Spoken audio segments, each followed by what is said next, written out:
দেশজুড়ে উত্তেজনা। এখন কোন পথে বাংলাদেশ? রাজনৈতিক অস্থিরতা, অর্থনৈতিক চাপ এবং জনজীবনের অনিশ্চয়তা সব মিলিয়ে এক জটিল সময় পার করছে দেশ। সাম্প্রতিক সময়ে রাজনৈতিক অঙ্গনে উত্তেজনা ক্রমেই বাড়ছে।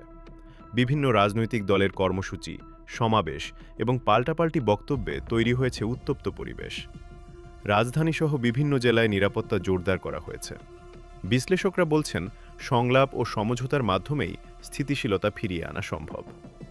অন্যদিকে অর্থনৈতিক চ্যালেঞ্জও স্পষ্ট হয়ে উঠছে।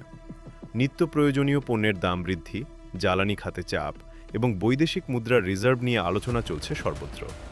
সাধারণ মানুষ বলছেন, দৈনন্দিন খরচ সামলানো কঠিন হয়ে উঠছে।